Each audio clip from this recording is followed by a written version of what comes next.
I am Publius Cornelius Scipio, called Africanus, the man who dared to challenge Hannibal and did not flinch. Rome was my blood, my destiny, my burden. I was born into the proud house of the Scipiones around 236 BC, at a time when the Republic stretched its hands outward, yearning for more. I learned early that glory was not given. It was taken. I first marched to war as a boy in my father's army during the dark days of the Second Punic War. At Cannae, I watched nearly all of Rome's finest legions butchered on the fields of Apulia. I saw the red dust rise, thick with the blood of our bravest. And in that moment of despair, I swore an oath before the gods and the spirits of the dead. I would save Rome, or I would perish trying. They say Hannibal was a god of war, and for a time it seemed true. He prowled across Italy like a wolf among sheep, never defeated, never caught. Senators whispered in fear. The people wailed in the streets. But I knew that fear was his greatest weapon, and that it could be broken. At just 24, against all tradition and expectation, I petitioned the Senate for command. I sought Spain, where Hannibal's lifeblood, his supplies and reinforcements, flowed. The Senate hesitated. I was young and proven, but I looked them in the eye and said, "If you are unwilling to trust in my youth, trust in my resolve.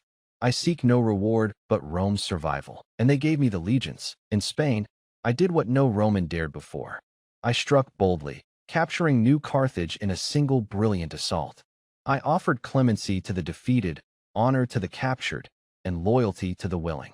I was not merely a butcher of men, but a builder of alliances.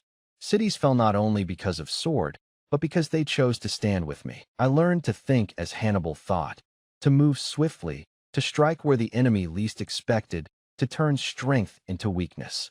And one by one, Spain slipped from Carthaginian fingers. In the campfires of winter, I would sit beneath the stars, sharpening my sword and dreaming of the day I would meet Hannibal himself.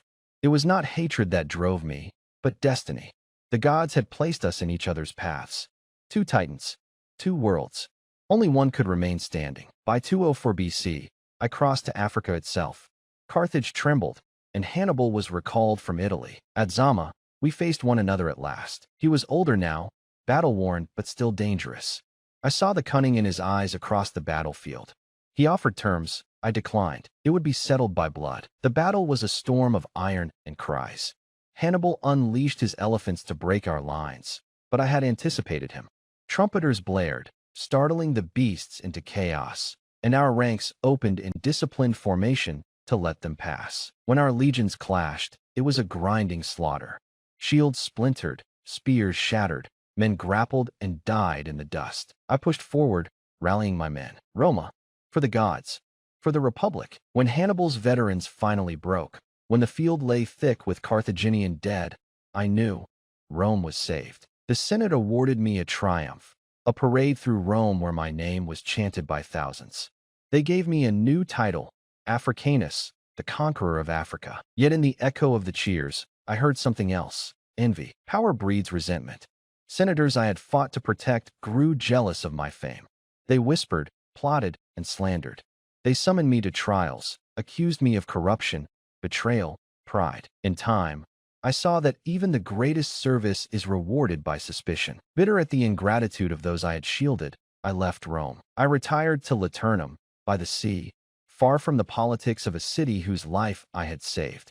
There, in quiet solitude, I reflected on a lifetime of struggle. I spent my last years walking the lonely shores, feeling the salt wind on my face, listening to the cries of seabirds. Sometimes, in the hush before dawn, I would remember the fields of Cannae and Zama, the fear, the courage, the blood, and I would wonder, was it all worth it? I came to understand that glory is a double-edged sword.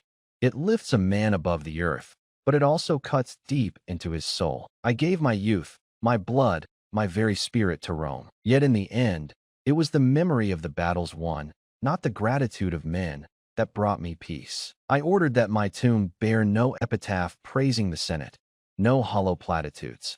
Only these words: ungrateful fatherland, you shall not even have my bones. But even if Rome forgot, I knew the truth. Without me, Rome would have perished. And so long as Rome endures, so too does my legacy, carried on the breath of history like the eternal winds across the plains of Zama.